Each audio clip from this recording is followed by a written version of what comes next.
नमस्कार बच्चों, मैं श्रीमती गीता पी नायर, व्याख्याता वाणिज्य, शासकीय उच्चतर माध्यमिक विद्यालय मर्रा से। बच्चों, आज हम व्यवसाय अध्ययन विषय के अध्याय 2 प्रबंध के सिद्धांत का अध्ययन करेंगे। बच्चों, जैसा कि हमने पिछले अध्याय में पढ़ा कि किसी भी उपक्रम या संगठन की सफलता इस बात पर निर्भर करती है कि वहाँ की प्रबंध व्यवस्था कितनी अच्छी है। आज हम इस अध्याय के अंतर्गत यह जानेंगे कि प्रबंध के द्वारा निर्धारित लक्ष्यों को सफलतापूर्वक हासिल करने में ये सिद्धांत कितनी आवश्यक है, इनका क्या महत्व है। तो चलिए शुरू करते हैं प्रबंध के सिद्धांत से। तो सबसे पहले हमको यह जानना जरूरी है कि सिद्धांत क्या होते हैं। किसी भी कार्य को व्यवस्थित ढंग से करने के लिए कुछ निश्चित नियम, परंपराएं और ढंग होती हैं। इन निश्चित नियम, परंपराएं और ढंग को ही हम सिद्धांत कहते हैं।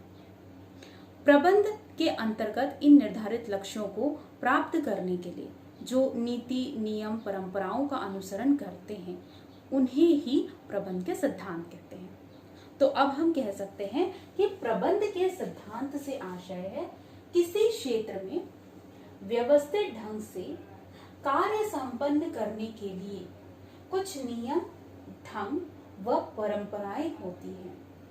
इनका पालन करते हुए कार्य संपन्न करने से काफी सुविधा होती है। अतः इन्हीं परंपराओं व नियमों को हम सिद्धांत कहते हैं। प्रबंध के क्षेत्र में प्रभावी प्रबंध व्यवस्था व प्रबंध की सफलता हेतु मान्यताओं एवं नीतियों के आधार पर कार्य किया जाता है। उन्हें प्रबंध के मार्गदर्शक कहते हैं।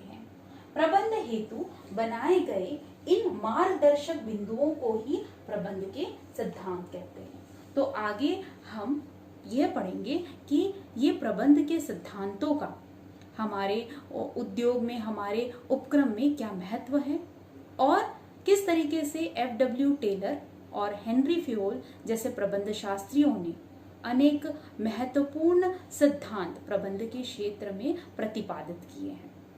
चलिए बच्चों, अब हम देखते हैं प्रबंध के सिद्धांतों की आवश्यकता तथा महत्व। इसमें सबसे पहला है कार्य क्षमता में वृद्धि। प्रबंध के सिद्धांतों का अनुसरण करने से कर्मचारियों और प्रबंधकों की कार्य क्षमता में वृद्धि होती है।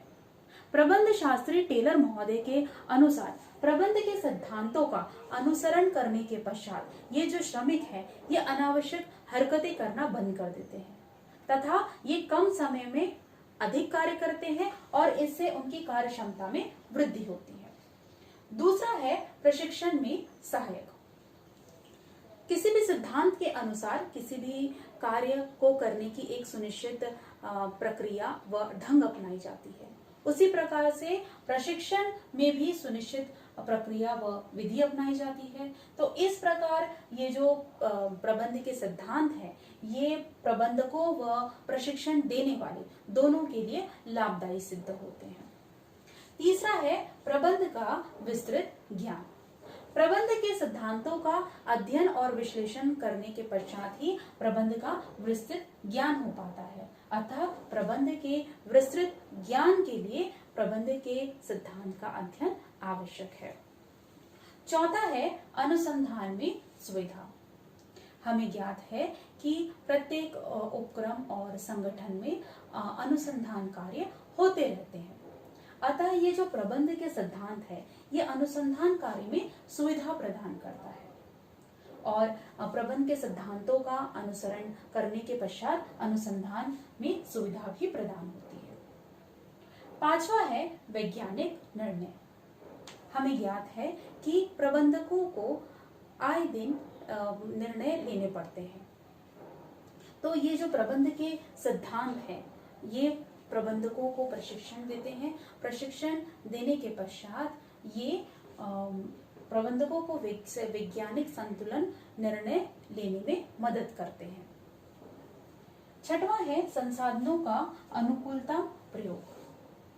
संसाधन से यहाँ आशय है भौतिक संसाधन, जो है माल, मुद्रा, मशीन और मानवीय संसाधन।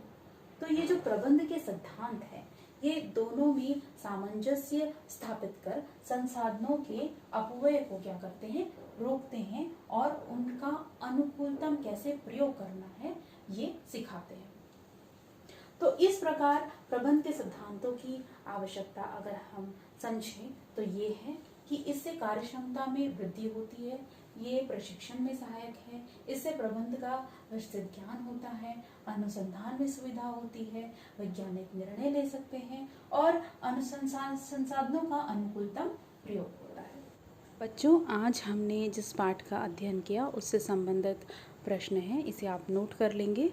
लघुत्तरीय प्रश्न, प्रश्न पहला, प्रबंध के सिद्धांतों से आप क्या समझते हैं बताइए। प्रश्न दूसरा, प्रबंध के सिद्धांतों के महत्व के किन्हीं 4 बिंदुओं को समझाइए।